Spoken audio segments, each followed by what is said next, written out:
When did jealousy get the best of your significant other? My husband got jealous because a customer with special needs at my restaurant only wants me to serve him every day. It ruined my marriage. I have been married to my husband Ryan for about 2 years, together for 5. We have 2 children, and I honestly couldn't be happier until Ryan found out about the customer. I run a cafe with my sister Des, and it's located in a very popular neighborhood with lots of office workers. There's also some type of day center. This day center is for people with different kinds of disabilities. They do simpler types of work. There's a boy named Thomas who is maybe 25 to 30 with Down syndrome that works there. Every morning his taxi drops him off at 7:30, and he comes to our cafe and gets a breakfast and coffee and sits on the same table facing my workstation. He doesn't say much, just smiles and asks how I am today and what my plans are. He refuses when my sister Des or one of the girls helps him. It must be me. If I'm busy, he waits until I'm available, then he starts his day at 8. We close at 4 p.m. and at 3:30 p.m. he comes again and sits on the same table until his taxi comes around 4, and usually I give him a soda or a smoothie on the house. Apparently when I'm not working he gets very confused, stays for a while without understanding I'm not there, and then leaves without eating. My sister Jess and her wife Sarah were invited for dinner with me and my husband. I was homesick the week before, so she was laughing and telling us about the boy and how he refused to be served by any other and just waited outside for me. My husband was confused, so my sister Jess explained everything about this customer. My husband was silent the rest of the dinner. When they went home, he asked me why I never told him about this customer and that he thought that the guy was being disrespectful. He asked if he knew I was married. I was confused as to why he would say something like that. Then he became angry because I said that Thomas had Down syndrome. He said that there are functioning people with this syndrome and that I was the prejudiced one, not him.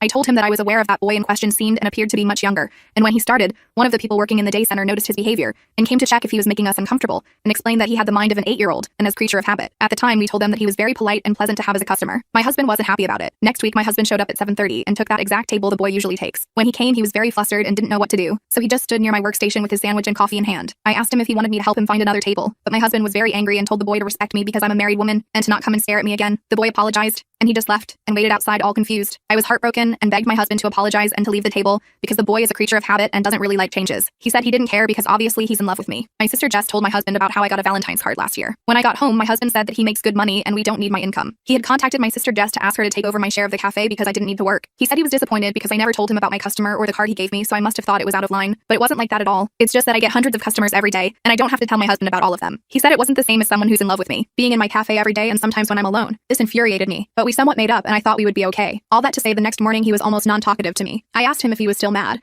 and he said he just needed time to think about things. I had no idea what that meant, and I was still pissed at him because of his irrational thinking about this whole situation. Ever since that day, he hasn't really been the same. He doesn't do it all the time, but he will avoid me on certain days where I tell him about a funny story at the restaurant. The spark was slowly fading, and I didn't know what to do about it, but resigned from it. I had hope that if I did that, he would be happy, and we could move on from this whole stupid ordeal. When I told him the news, he acted happy, but it was obvious that he was faking it in some aspect. At this point, I'm starting to suspect that he is losing feelings for me, as he has seemed to have more frequent late nights at the office. If what I'm thinking he's doing is true, my heart has already shattered. Every time I try to talk to him, he just shuts me down with a lie about how he loves me and everything is fine. I can't make him budge, and I feel like I'm trapped in a hole with no way out. Okay. I couldn't finish the entire story in this short video, but OP posts an update after her husband finds the viral Reddit post and confronts her. Full story is on my channel and linked below.